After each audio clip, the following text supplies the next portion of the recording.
Hello, everybody. It is episode 244. We're recording this live on May the 5th. Be with you. Wait, no. Revenge of the 5th. I messed it up in the intro. Great. 2022. This is Human Factors Cast. I'm your host, Nick Roome. I'm joined across the way from Mr. Barry Kirby. Good evening. And how are you? I'm really upset that I messed up that that reference. May the 5th be with you doesn't quite work. We got a great show for you all tonight. We'll be talking about humanity's broken risk perception and how it's reversing global progress in what the UN is calling a spiral of self-destruction. And later, we're going to answer some questions from the community about being lowballed in compensation from internship opportunities, what to do if you're not enjoying your new role after making the transition into the field, and how to address the feeling of hitting a plateau. But first, we got some programming notes and a community update here. Just want to say from the Human Factors side of the house, we are going to have a little bit of a schedule programming weirdness here. Next week will be a normal show. After that, on the 19th, we're aiming to bring you some coverage from the wonderful conference that Barry went to last week. We're still kind of getting all that together for you, but we'll have kind of a tag team effort there. And then 26 will be on a short hiatus. And then we'll be back on the 2nd, I think. Or wait, maybe I just shifted all those down one. I think it's regular show 12-19, then 26 we'll do that. Yes, that's what we did. I'm messing everything up tonight, Barry. It's almost like I should have made notes for this. But all that being said, what's going on over at 1202? So 1202, talking about mess ups, we're on a slight hiatus as well because of me not taking my cables to EHF 2022. Then we are pulling that the coverage that we expected to have. I didn't get, so we backfilling that, and we've got a whole bunch of interviews that we're mashing together. What that has meant is that we've got about a 2-week break on actual interviews, normal interviews. Which we are sorting out. There'll be more interviews coming up, but I do implore you to go and have a listen to Farming, Decision Making and IoT, which was an interview we did with a local educational college, a farming educational college, and the project manager there, a chap called John Owen, where they're looking at teaching students around how people can use IoT to make their farms a lot more useful, and it really quite an interesting one. Slight dodgy sound quality, so just set that expectation up there, but really well worth going to a listen. Yeah. Well, anyway, we know why you're here. You're here for the news, so let's get into it.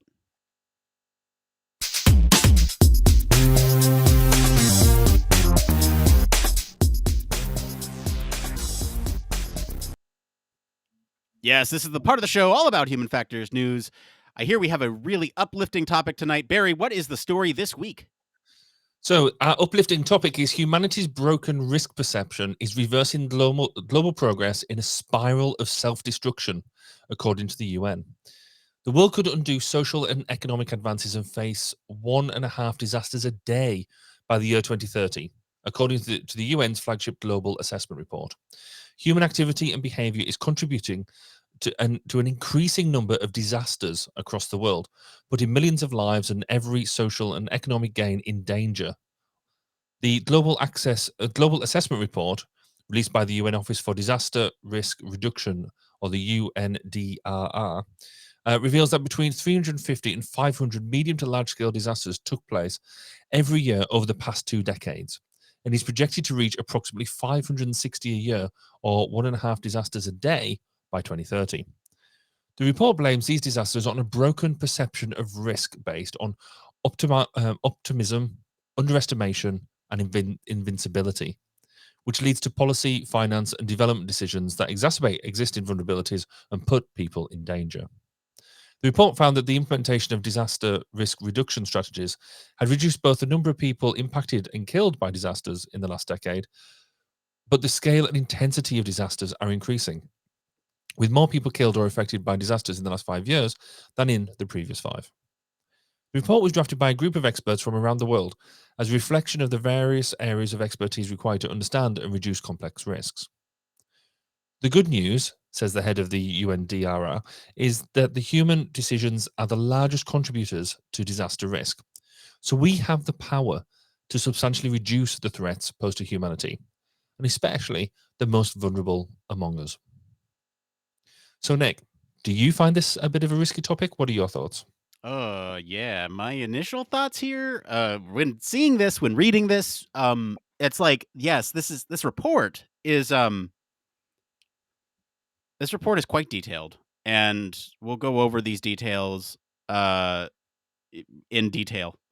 But like my first initial thought was, yikes, how do we even like start to fix this? There's this brought me back immediately to some of the stuff that you and I connected over early on with that climate ergonomics, from kind of taking the bottom up approach rather than the top down approach from policy perspective. And it's going to take all that to really fix some of this. And there's some really sharp minds, Barry, who are thinking about the climate ergonomics issue and how to really fix this. And that's my initial thought is, how do we fix this? This is crazy. What are your thoughts? Yeah, I'm kind of the same. I mean, we've just had, well, in fact, you brought the climate ergonomics. That is one really good example of where we think it's somebody else's problem all the time, and actually, it's just something that people are moaning about, and it doesn't actually affect us. But look at what happened during the pandemic. So, normally we have an illness comes around, vaccines take a long time to get to the point where they're actually usable. You're talking like tens, if not hundreds of years. Yet everybody expected that when the pandemic happened, oh, it's bad, but it's all right. We'll have a vaccine soon. We'll have, we'll be fine. We'll let this disease rip through our communities, and it'll be everybody else that's at risk. I'll be fine. Therefore, we'll be fine. It won't touch me and my loved ones. And it showed us just how wrong we were. I mean, the fact that we've still got it going on now in various formats, and we now just getting into that bit of, well, we'll just have to carry on, won't we? We sort of have this idea that science and everything will just solve everything, and we can solve everything without, there's nothing new in the world. But actually, that's just not true. So there is definitely something here around that invincibility piece. I think is put for me that the biggest out of them three factors that were mentioned, Yeah. because we just think, it'll happen to somebody else and not me. Yeah, So I I do guess want it's to a great mention. go.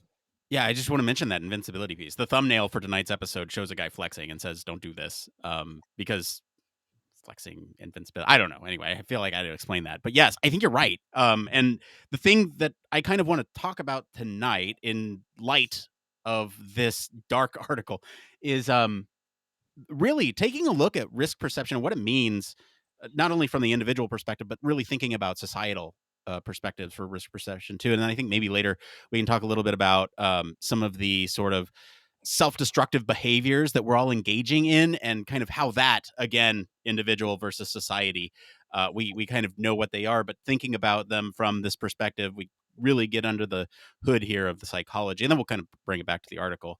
um, let's start with risk perception. Um, do you want to kind of give everybody an overview of what risk perception is? Yeah, so risk perception, when we're talking about it in this context, is really based on the study of this arose out the observation that experts and lay people often disagreed about how risky various technologies and natural hazards were. So a key paper was written in 1969 by John Starr, and Starr used a revealed preference approach to find out what risks are considered acceptable by society. He assumed that society had reached equilibrium in its judgment of risks. So whatever the risk levels actually existed in society, they obviously were acceptable. His major finding was that people will accept risks 1,000 times greater if they are voluntary, i.e., driving a car, that type of thing, than they are involuntary, i.e., a nuclear disaster. So that basic element of it. Do you want to talk about really around the psychological approach of this? Yeah, I want to talk briefly on that point, though. Accept risks 1,000 times greater if they are voluntary. Is engaging in non-pro-social behavior, so not recycling, is that a voluntary action versus an involuntary thing of being subject to a climate disaster, or somebody else's actions, right? Contributing to a climate disaster. I just want to comment on that because you have kind of two examples there, but this situation of us collectively contributing to something, that is impacting all of us. How does our risk perception fall into that category? That's what I kind of want to peel back here. So let's talk about the psychological approach here. When we talk about the psychological approach of risk perception, we're really trying to understand how people sort of process this information um, about risk, right?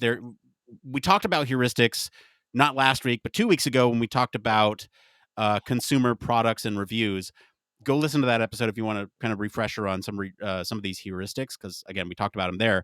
We'll talk a little bit about them in context of risk perception a little later, but again, that's kind of where you want to listen for that. Obviously, these heuristics are when you sort and simplify this information, it leads to biases in your comprehension of this risk.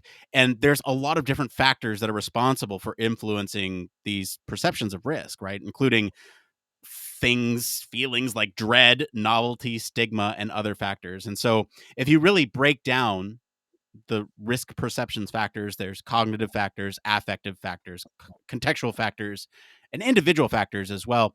We'll kind of go through some of them, but really they're all sort of just attributes about the risk, right? So like gravity of events or how much media coverage something is getting. Those might be cognitive factors. You might have emotions and feelings that play into affective factors, or the framing of information or availability of information from other sources. That might be another contextual thing that you might want to look at. And then individual factors. So personality traits, age, gender, those typical ones. When thinking about sort of the psychological approach, there's, research that suggests that risk perceptions are influenced by the emotional state of the perceiver. I already mentioned some of those affective factors, and kind of overall risk and benefit tend to be positively correlated across activities in the world, but are negatively correlated in people's minds and judgments. And so when you think about sort of the benefit of engaging in something risky from with a hazardous activity in the world, i.e., not recycling, um, that correlation is more positive. When you recycle, you do better, versus people's minds and judgments, sort of the impersonal or interpersonal, I guess, example. You want to talk about heuristics and biases a little bit, because I mentioned them. Yeah, so obviously to do this in detail, go back what do we say, 2 episodes, and we go about these in a whole lot of detail around different heuristics. But to just to go over them briefly, so for those of you unfamiliar with heuristics and biases, the earliest research was done by psychologists who performed series of gambling experiments to see how people evaluated probabilities. And the point of this was they found a number of people used heuristics to evaluate information. So what they are were what heuristics are useful shortcuts for thinking. So, but you might get inaccurate or biased judgments in some situations, in which case they become cognitive biases. So, a few that we want to pick up. We won't go over them in detail. Like I said, we've done that before. But in some of your biases, so if you have representativeness, which is you usually employ that when people are asked to judge the probability of an object that or an event will come to pass. And really, one of the things around this is that people become insensitive to predictability. So when we're talking about risk, then their insensitivity to predictability means that their engagement with risk will be different. We also have this idea of anchoring an adjustment. So people often start with one piece of known information and then adjust it to create an estimate of an unknown risk. But you might not have the things that to make that adjustment won't be big enough. So you might not give it sufficient adjustment. And the biases in your evaluation of the conjunctive and disjunctive event will force you to make a wrong assessment. And then the anchoring of the assessment of subjectivity probability distributions means that if with this in terms of risk, you'll place it in the wrong area. So when we're using heuristics and bring them into the use of risk, then we've got to be really almost doubly aware of the methods that we are using to make that assessment and how fallible it can be to be wrong. So with that heuristics piece over and done with, do you want to take us into the cognitive psychology element of it.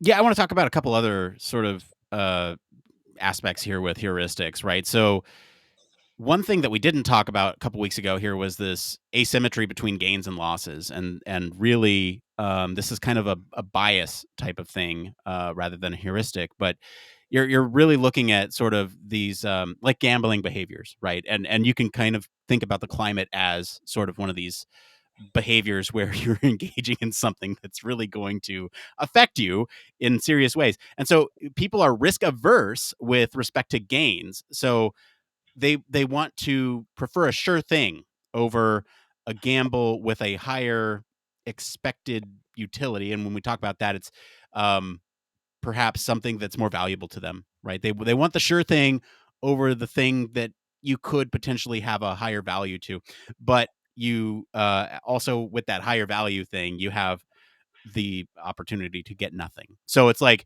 it's the all or nothing, but I'd rather take the sum than the some little thing versus the some big thing at a chance. And so when you think about that in terms of our self-destructive tendencies in the environment, we really do want an all-in-one solution. It's not going to happen that way. It's like Mm. um the end goal here is to get to the baseline level of disasters per year, but really when we talk about it, the goal is to get anything less than 1.5 disaster. So if we get 1.4, we've still done something to improve that situation, and the risk is that we don't get back to the baseline, but we still got to try. And so I just find that fascinating.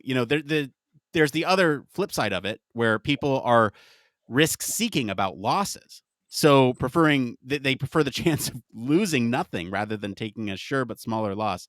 So this is something like insurance, right? Um, and I when you think about the loss of, like, I don't know, environment, life, things like that, when you're when you're risk seeking, right? You're hoping for the chance of losing nothing. That means you hope that everything will go the way that you hope it'll go. Everything will kind of stay the way it is. It's not going to happen that way because we're on a trajectory of the self destruction, and so we're hoping, and because of that, we're losing. There's also threshold effects that I want to talk about really quick, and biases. You also have sort of this people prefer to move from uncertainty to certainty over making a gain in certainty. It doesn't lead to full certainty. So um, trying to slowly understand how we can better this process of saving the environment, right? So, an example, right? People would rather choose a vaccine. You brought up vaccines earlier, that reduces the incidence of disease A from 10% to 0% over one that reduces the disease B from 20% to 10%. And that's kind of what I'm talking about there. When we look at the environment, when we look at sort of the effectiveness of the way that we implement things, is it not worth trying the thing that's going to reduce the number of disasters from 1.5 to 1.4 versus the thing that's going to, do 1.5 to 1.0? I Mhm. think that's what we're looking at right there, right? So, I mean, thinking about those threshold effects, um, I'll let you talk about cognitive psychology because I kind of took the second half of heuristics and biases there. Well, it would have helped if I hadn't actually just forgotten to talk about it. So the so yeah, in terms of cognitive psychology, the majority of people in the public express a greater concern for problems which appear to possess an immediate effect on everyday life, such as hazardous waste or pesticide, rather than longer term problems that may affect future generations, such as climate change and population growth. Exactly what we've been talking about with climate ergonomics, and why we want to make an impact with it in that way. So people rely greatly on the scientific community to assess the threat of environmental problems because they usually do not directly experience the effects of the phenomena such as climate change. And another good example of this is is air pollution, where you struggle to see actual air pollution itself. So you rely on experts to tell you what the air pollution levels are, and then it's only when it gets there and you're like, oh, actually, oh, so that is bad because you generally, unless it's smog, you don't really see air pollution. So you're relying on somebody else to tell you about it. The exposure most people have to climate change has been impersonal. Most people have only had a virtual experience through documentaries and news media in what may seem like a remote area of the world, so it doesn't naturally apply to them. However, coupled with the population's wait and see attitude, People do not understand the importance of changing environmentally destructive behaviors, even when experts provided detailed and clear risks caused by climate change. Which How- is absolutely right, and that just follows all the research that we've just happens to be that we've just published. There is another bit onto that which I would throw in there, in that people need to have a path.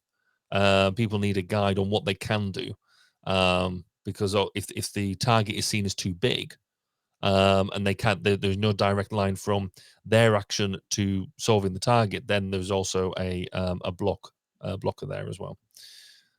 So you doing your day-to-day recycling and the climate change being kept within 2%.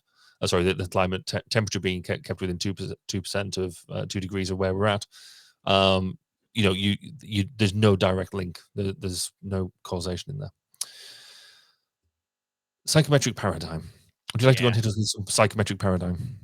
Yeah, I mean, that last point that you made is just like, how do we fix this? Right? Like, you did kind of break it down a little bit. We need to make it manageable chunks and Hmm. directly link it, right? So we're already getting to some of the solutions, and I like that. So let's talk about the psychometric paradigm. So this really focuses on sort of the roles of affect, emotion, stigma when influencing risk perception. So again, thinking about how we think, feel, and perceive climate change in this example here, people generally see most risks in society as being unacceptably high, i.e., the climate is changing, it is getting too out of control, we're seeing too many disasters, this is unacceptable. All things being equal, the greater the people perceive a benefit, the greater the tolerance for a risk. So let's say there's, I don't know, some new technology that comes around and could potentially harm people because it's, I don't know, taking carbon emissions out of the air, and it's, I'm trying to think of a scenario here, but basically when you think about that, it could save, right? It's the perceived risk to be able to Yeah. save. You have a risky technology that could reduce it down to 1.0 instead of a less risky that'll reduce it from 1.5 to 1.4. Go ahead. A a good example of this at the moment actually is our electric vehicles. So people use electric vehicles, or are using electric vehicles, because they perceive that they are better for the environment. And but then one of the locked in issues that we've got at the moment is the battery technology and the Right. lithium batteries. How are we going to recycle them lithium batteries? We don't know yet. All we know is that we're going to store them, and at some point we expect to develop technology to recycle that lithium, so it's not that bad, and we'll get different battery technologies. But right now we are happy to take that risk because we're deriving pleasure from using our electric vehicle. Because, well, it would be if it would arrive. The we want to use the electric vehicle because that we've been told that helps the environment, and that's good, and therefore we feel we get all that self fulfillment, all that good behavior stuff.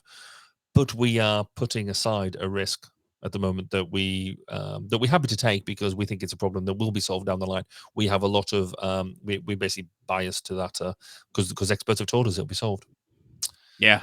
Well, so thinking about risk perception in psychometric paradigm specifically, we're looking at sort of this highly dependent on intuition, experimental thinking, emotions. Again, we're looking at sort of the way we think, feel, and perceive things.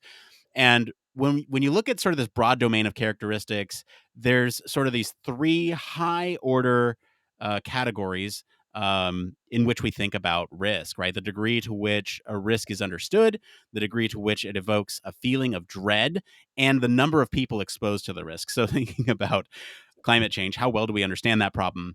How how bad do we feel about it? I know, my wife and I have had multiple conversations about, like, do we bring another child into this world if we know that, what kind of world are we bringing them into? And then, really dread. And then the number of people exposed to the risk. Well, it's everybody in the world. And so that's really high. Humanity. So, this dread risk, when we talk about dread risks, these are things that are eliciting visceral feelings of terror, uncontrollable catastrophe, inequality, uncontrolled type. Those are the emotions that we're talking about. And I certainly think that climate change fits that bill for a lot of people. And the more a person kind of dreads an activity, the higher that's perceived risk, and the more that person wants that risk reduced. And so that is one sort of glimmer of hope in all this is that the more that we collectively as a society feel that this climate disaster, this climate change is in fact something that we dread, feeling of terror, uncontrollable catastrophe, I think we will start to think that we need to do something more and more. But when is that point of where it gets too late, right? It's a glimmer of hope, but is it too late? I don't think so. We have to live with something, we have to live with some of these effects, but can we reduce it over time? Maybe. I don't know. Let's talk about culture. So cultural theory in terms of risk is really interesting, because in cultural theory there's 4 ways of life. If you think about that in a group or a grid arrangement, each way of life corresponds to a specific social structure and a particular outlook on risk. The grid categorizes to the degree which people are constrained and circumscribed in their social role. The tighter binding of the social constraints limits the individual negotiation. The group refers to the extent to which individuals are bounded by feelings of belonging or solidarity, as I guess we call it. The greater the bonds, the less the individual choice are subject to personal control. So these 4 ways of life include hierarchical, individualist, egalitarian, and fatalist. So if you imagine that as a grid, depending on where you're at and within it, you're bound by the community. You're bound by them social constructs to almost go along with things, or depending on how you fit within that, you might find yourself, even though you might push against what's going on, going along with them for the sake of it. Some of this comes up really quite strongly in project management, when you're doing project management risk assessment, because we use, there is a different adaptation of this cultural theory grid, which you use to assess your risk appetite. And we use that, and I find it really interesting. Culturally, we then normalize the risk. We talk about the risk as an objective thing, because then we monetize it. So that's, for me, that's quite interesting, and it's one particular culture that we play with it. There's also been a national culture and risk survey. So the first national culture and risk survey of cultural cognition found that a person's worldview on the 2 social and cultural dimensions of hierarchy, egalitarianism, and individualism, solidarism.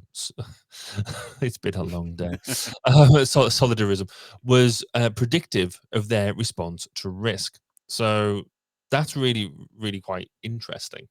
And the fact that there is survey stuff out there that backs up this thinking. So, do you want to talk about the social implication of risk framework?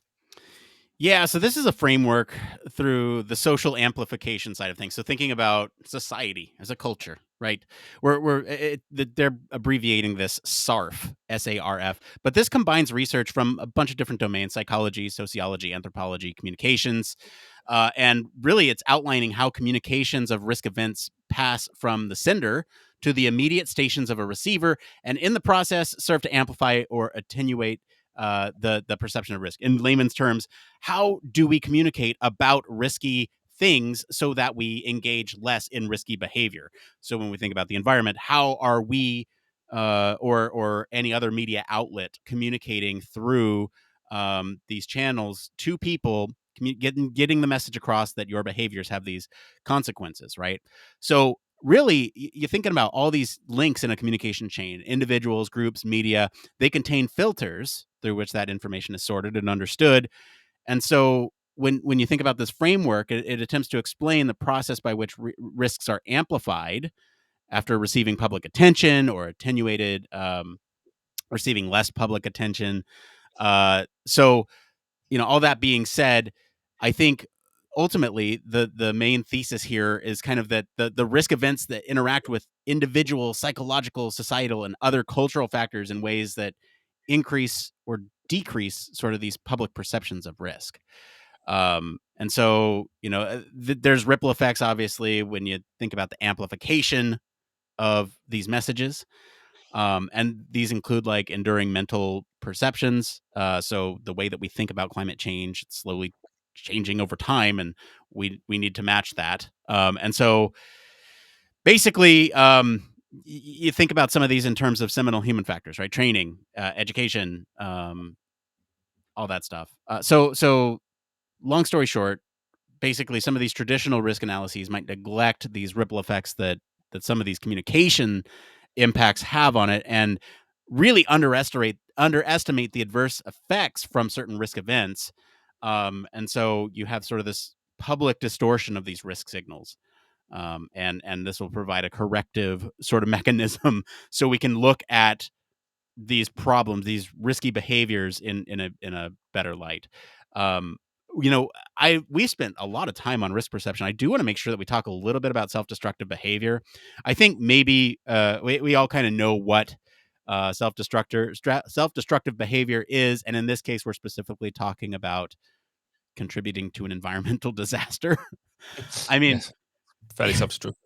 I'm going to skip over a lot of this. We have come prepared with notes, but we are running late on time. So I think the main point that we want to make about sort of self-destructive behavior really is that you can diagnose it on the individual scale, but it's really difficult to sort of diagnose it on a global scale because some people are doing everything that they can to, contribute to a world in which they want to see, this 1.5 number come down. And other people just don't either have awareness or don't care. And so it's hard to diagnose it from a societal standpoint. And then there's obviously ways to test it from an individual level, but then when you get to this, it doesn't scale, right? Quite. Some of the outlook of these self-destructive behaviors obviously are risky, right? Self-destructive behaviors can increase the risk of poor Yes. mental health. But you want to give this little glimmer of hope here? What with the self-destructive behavior? I think you can fully recover from self-destructive behavior. So we know this from an individual basis, and there is no reason at all why then we shouldn't think that scales up. So you can fully recover from it. How long it takes depends on a number of factors. So that includes the frequency and the severity of symptoms, whether you've had other conditions such as depression or PTSD, your specific self-destructive behavior, and whether it's linked to such things as, say, alcohol and things, or an eating disorder. And your outlook depends on your individual circumstances. So we know that therapy and medication can be effective in treating a variety of mental health disorders, and your doctor will be able to give you an overview of what you can expect. But when we're talking about it in terms of society, then actually we're talking about societal outlook, and so but based on individual circumstances because it is the sum of the parts. So there is clearly a lot of work here, but this does give us that bit of hope. I mean, fundamentally, um, self-destructive behavior is when you repeatedly do things that are going to harm you physically, mentally, or both. And when we talk about this in terms of climate, then we are talking about the things that we can do or neglecting to do, such as recycling, such as planning, such as that type of thing. If you think you're engaging in this self-destructive behavior in terms of disasters, well, you probably are. The fact that you think that you're doing it means that you're not that far away from it. So you don't have to be like that. You can do things differently. So if you find them new skills, their new coping skills, and practice them, particularly practicing alternative behaviors, we can hopefully live a less self-destructive life. And that could be one of the key things to take us around things like climate change. Yeah, right. Like we can't medicate everybody. We can't give everybody therapy, but certainly thinking about practicing some of these coping skills and alternative Right. behaviors to, antisocial. I say antisocial, but anti-environmental practices. So let's get back to the article because there's some really good points that they make in here. And I guess Barry, do you have any key takeaways that you want to make sure that we talk about before we get out of here? I know, we're short on time, but I do want Yeah. to take the time here to revisit. So what there was a thing that this sort of echoed to me, and it's about how we project risk and how we communicate risk to the public. So we talked right at the top around how people's reactions to the pandemic, and how we thought that scientists will come up with a solution, and as long as it's somebody else. The first time, and it won't be the first time it's happened, but the first time I think it happened in a big way was around the millennium bug, when for years, and years people were talking around the millennium bug, and that happening, and then basically the engineering managed to solve it. So actually, the repercussions were very small, and so then people suddenly started having that talk of. It's clearly, everyone's going to say it's a disaster, but then the Millennium Bug was going to be a disaster, and it didn't happen, did it? We expect disasters to happen, and when they're not, then we tend to then mock them. Whereas actually, the Millennium Bug could have been a really big disaster. Lots of people recognized the risk. Lots of people did some really, really good, solid chunks of work to mitigate that risk, because it wasn't solved; it was mitigated against. And I wonder whether that was the start of modern day risk apathy, because this is kind of what this is talking about. We hear the risk, we watch the news, we all get depressed about it, but then we become quite apathetic about it. So that's something I wanted to get across before we run out of time on this. Well, that's quite depressing. I'm gonna leave us on a slightly more optimistic note. You do that, Gollum. Rather than apathetic attitudes towards a climate disaster. Think about this: disasters can be prevented, and this comes with a slight warning. Obviously, we need as not only countries but as a world really to invest some of these time and resources to understand and reduce the risks that we're engaging in, and ultimately, when we deliberately ignore risk and fail to integrate it into some of the decision making that we make daily, the world is effectively bankrolling its own destruction. That is a quote by the head of the UNDRR. Critical sectors from government to development and financial services must urgently rethink how they perceive and address disaster risk. So this is putting the onus on sort of these higher level functioning bodies of government, financial services, development, those types of things. But from an individual perspective, sort of the good news here is, again, we're going to restate this because it is kind of that glimmer of hope. Human decisions are the largest contributors to disaster risk. And so we have the power, if we understand humans, which psychologists, human factors professionals do, we have the power to substantially reduce those threats posed to humanity, and especially the most vulnerable among us. So that's kind of where we want to end. Positive note, we can fix this, but we got to work at it. So let's do it. Thank you to our patrons and everyone on social media this week for selecting our news topic. And thank you to our friends over at the United Nations Office for Disaster Risk Reduction for our news story this week. If you want to follow along, we do post the links to the original articles on our weekly roundups and our blog. You can also join us on our Discord for more discussion of these stories. We're going to take a quick break. We'll be back to see what's going on in the human factors community right after this. Human Factors Cast brings you the best in human factors news, interviews, conference coverage, and overall fun conversations into each and every episode we produce. But we can't do it without you. The Human Factors Cast network is 100% listener supported. All the funds that go into running the show come from our listeners. Our patrons are our priority, and we want to ensure we're giving back to you for supporting us. Pledges start at just $1 per month and include rewards like access to our weekly Q&As with the hosts, personalized professional reviews, and Human Factors Minute, a Patreon-only weekly podcast where the hosts break down unique, obscure, and interesting human factors topics in just 1 minute. Patreon rewards are always evolving, so stop by patreon.com/humanfactorscast to see what support level may be right for you. Thank you, and remember, it depends.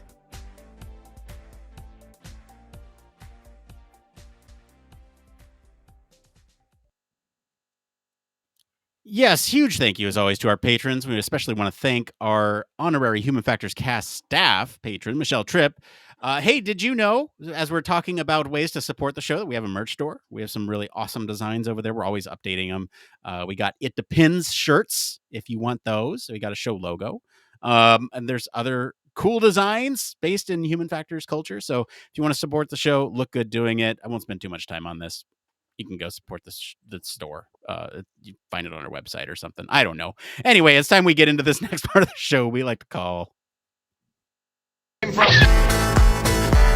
It came from...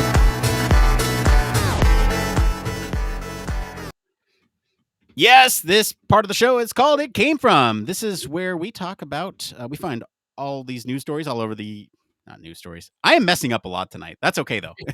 We find topics that the community is talking about all over the internet. If you are listening, watching, wherever you're at, give us a like to help other people find this content. The first one we're going to be talking about tonight is actually from our Discord. So this is Am I Being Lowballed? This is by V in our Discord. I'm taking out names. You can see the details in our Discord if you join us. But I'm being offered a human factors and VR development internship for a government contractor on a government project, but the pay is only 15 to 20 at 20 hours a week, $15 to $20 at $20 a week. As far as market value, I'm a first-year grad student and a terminal master's. I have 3 years in undergraduate research, with one being a self-led study on relevant themes, another year of research here out of the gate, 2 internships relating to user research and observational methods. Not a lot in VR development, but a bit in VR research. Seems like a lowball, but I'm not a professional by any means. Am I being lowballed? Should I just accept it for the experience and the name? We're not going to say the name here on the show. Again, you can go check that out in our Discord for the full conversation. Barry, what do you say to this? Is V getting lowballed?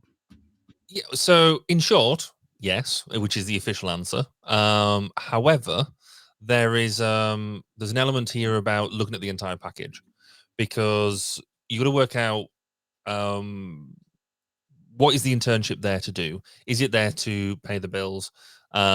Which it's obviously got to do some of that, but as an intern, you're also looking at the value of the experience that you're getting. So is the contract that you're going to do, or the company that you're going to go and work with, would having them on your CV give you sufficient experience, a sufficient just having a bit of pizzazz or a bit of wow on your CV? Is that what is the value of that to what you're doing? So I do believe that any sort of internship should, pay the bills, and that type of thing. For if you're going to be offered, then it should be offered a decent wage. But it's a very personal decision as to, dare I say, it depends on what you what do you think you're going to get out of it. Is it for, is it long period, short period, whatever? So the official answer, yes, I think you're being lowballed, but is that worth it to you? I jokingly said take out a bunch in student loans to pay for this because they're about to be forgiven, maybe. And so that's probably the best advice. No, not really. Don't do that. That's terrible advice. I would say we are not an independent financial advisor. All loans are at your own risk. Look, this is a really interesting question because, yes, to me, it is a low ball. I mean, when I did my internship years ago, this is less than I got paid then. And you're right. There is some things to consider that are outside of the money, but I do find it really icky when you think about companies saying you're getting paid an experience. I hate that.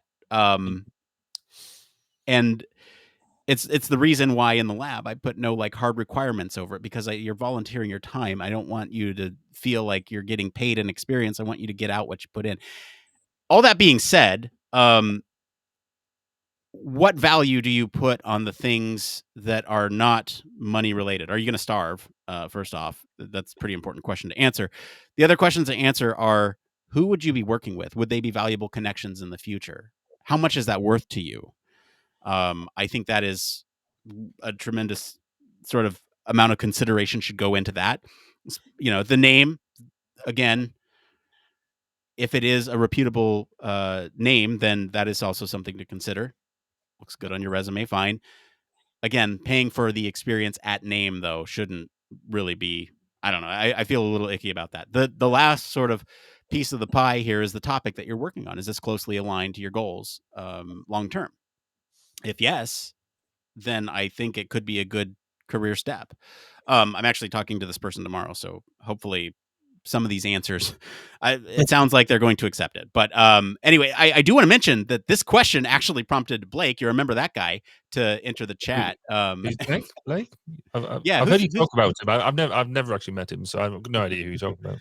Yeah, that guy. He actually entered the chat. He, he came out from the shadows to answer this question. But I mean, there's a lot of good sort of advice that he gave. Again, I'm going to plug our Discord. Go check out the full conversation there. We also just opened up a new channel for career advice. So if you do have any similar questions to this, I think that's a great place to ask these. And again, based on the way that I'm handling this, we're going to say maybe what the topic is, but we'll leave out some certain details so you don't feel so called out in a public manner. Again, our Discord's quite intimate, so I don't think that's a problem. All right, next one here is from the user experience or UX research subreddit. This is by mystery to me 120. Not enjoying my new job. I'm new to UX, transition from academia. They said they made a career change. They were in a PhD program, enrolled in a boot camp, and landed a okay paying job in UX, which is supposed to be about 80% research, 20% design, and educating employees on best UX practices, like documentation. The issue is that their product really sucks. Like, it's the most annoying product I've ever used in my life and haven't managed to understand 10% of it. They got training on it. The trainer felt disrespectful, scolds students, publicly shames them, never explained any context or provided any presentation while teaching. On top of this feeling, I'm feeling like only 20% of the job is research and 80% as they advertise. Since it's my first job, I feel like I have to stick it out, but I'm just looking for reassurance that this happens sometimes and any suggestions on how to accept a better role next time. Thanks. Barry, how do you sort of do this when you've just transitioned to the field and you're getting met with all this stuff? First off, do you think their complaint is valid? And then second off, how do you approach this? So, firstly, I think it is possible that they perhaps didn't do as much research into the future job as. So, if this is their product and it sucks. If it's their only product and you didn't pick that up, then maybe you should have done slightly more research into it. But they might have a range of products. So let's just go with that. That assumption. Sometimes the hardest thing you can do is admit you might have made a mistake for whatever reason. But the sooner you can make that admission, the better it is, or at least come be at peace with it. So some people might argue that saying, quitting a job within a year is a bad thing, because if you do that too many times, you have a really spotty CV, and that's unhelpful for when you're looking at continuity. And there is that sort of advice that you should be trying to stick at a role for at least a year to 2 years consistently to have that. However, if you are in a role that you just don't like, that isn't bringing you joy to going to work with every day, then quite frankly, it's a tough decision to make. But I would pull the ripcord. I would get out of it personally, and the sooner you can, the better.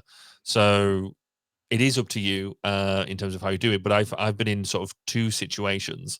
One where I had somebody working for me in a different role, who they were going to be taken over from me, and then they realized the breadth and depth of work that they would be doing, and they made what I thought was a really brave decision to say, you know what, I think I've been off more than I can chew, or you didn't necessarily tell me about the full breadth of what this role was going to be.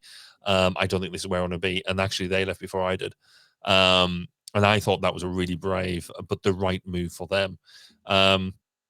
And then I've seen other people do sort of similar things. I did it myself. I went in for a short project where they wanted to keep it on going on for longer, but I was like, actually, no, I've done what I can.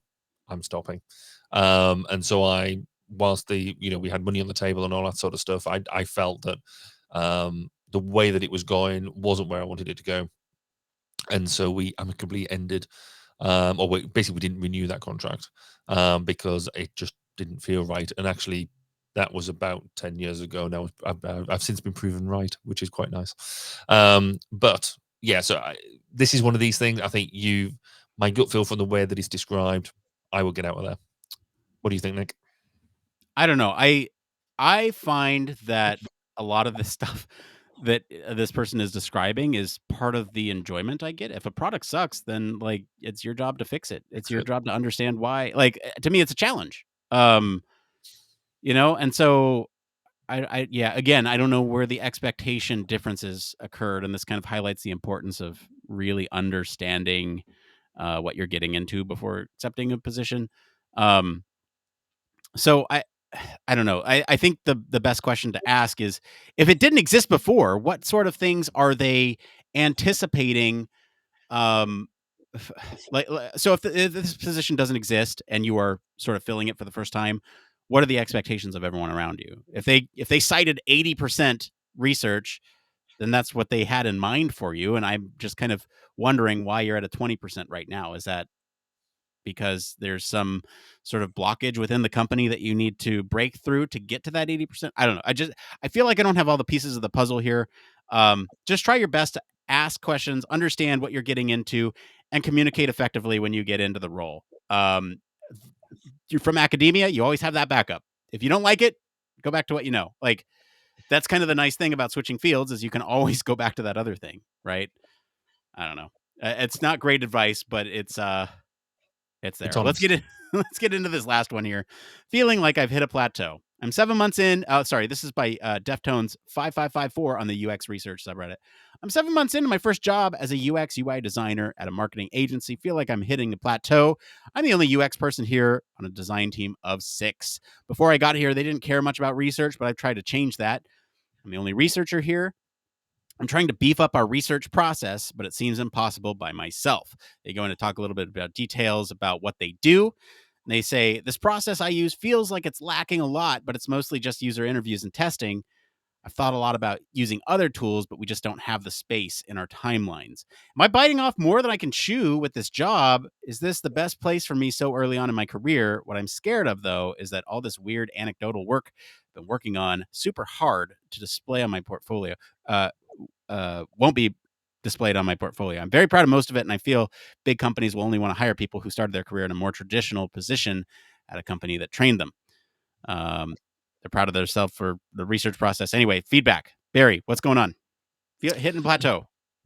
Yeah, I think this happens to everybody at some point or other. I mean, I've been there. I've done that, and certainly being in my role at the moment in terms of running my own company, I certainly hit that quite often. Is how you're going to stretch yourself, how you're going to push yourself.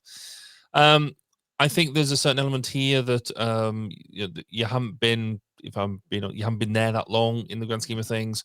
So, but it is hard. We sort of said this quite a few times before, where you've been, if you're that one person that's doing your role, it can feel quite a lonely place at times.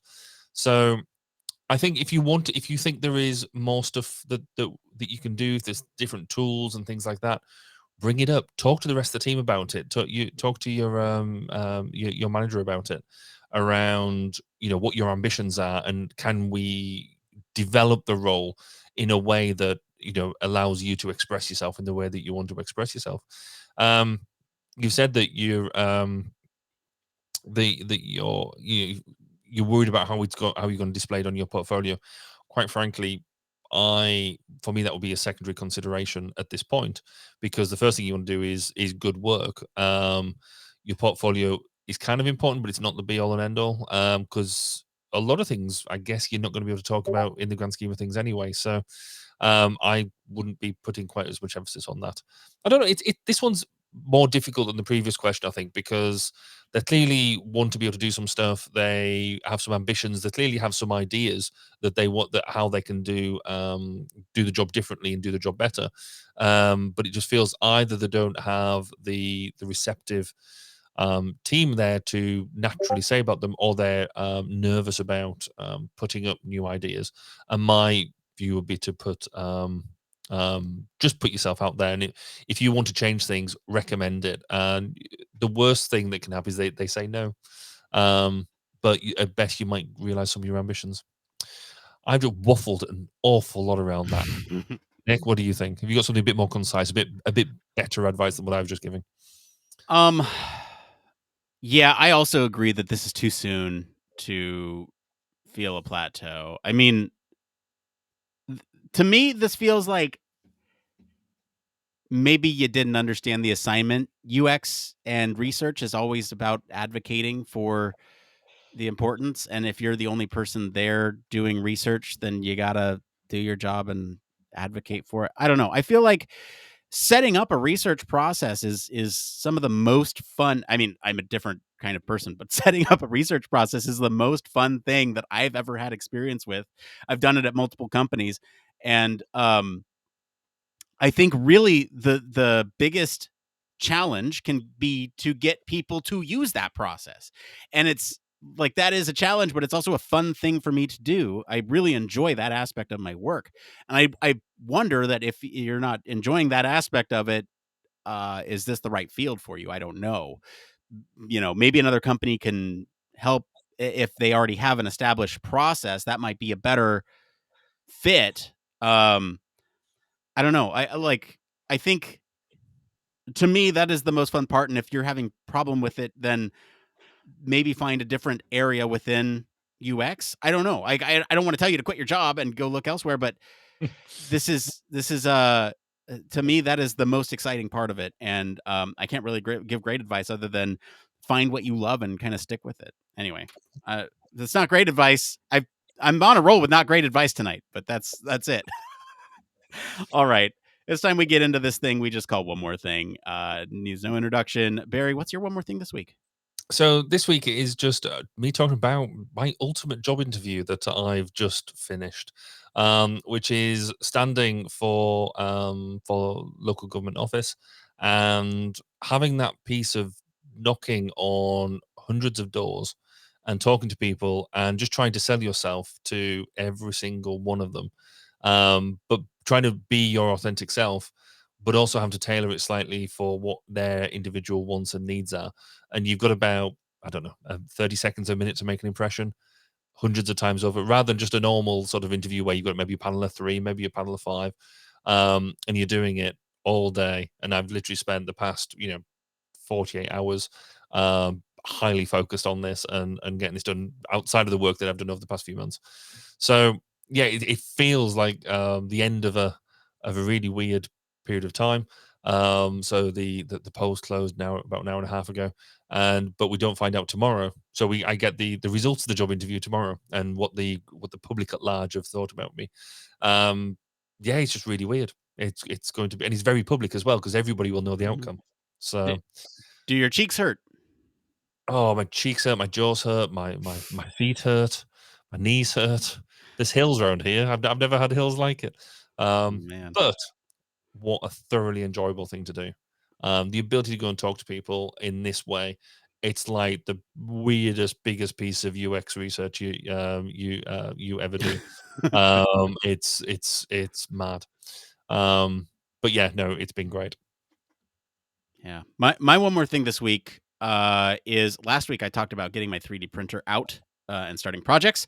I'm going to a Star Wars convention this month. It's this month. Wow.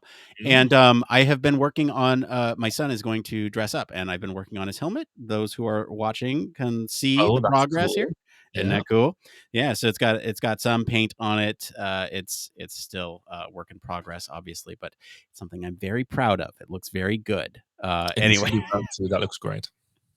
Well done. It's still right in the middle of it. But anyway, that's it for today, everyone. If you like this episode and enjoy some of the discussion about our doomed planet, I'll encourage you to go listen to, you know what? I got a short homework assignment for you this week. It's Climate Ergonomics. It's a Human Factors Minute. It was part of the Team C's effort. So go listen to that. It's only a minute. Comment wherever you're listening with what you think of the story this week. For more in-depth discussion, you can join us on our Discord community. Like I said, we got that new career advice section in there for you to throw questions at us. You can always visit our official website, sign up for our newsletter, stay up to date with all the latest Human Factors news. If you like what you hear, you want to support the show, we do have a merch store. Go and do that. Or you can leave us a 5-star review. That's free for you to do. Tell your friends about us, or consider supporting us on Patreon. As always, links to all of our socials and our website are in the description of this episode. Mr. Barry Kirby, thank you so much for being on the show today, despite knocking on doors all day. Where can our listeners go and find you if they want to break out of this self-destructive cycle? Well, anytime now they can see me in bed for the next 2 days. No, you can find me on Twitter, Baz_K, or come and listen to some of the interviews that I haven't done yet, but will be up soon on 1202, the Human Factors podcast at 1202podcast.com. As for me, I've been your host, Nick Roome. You can find me on our Discord and across social media at Nick_Roome. Thanks again for tuning into Human Factors Cast. Until next time, it depends. It depends.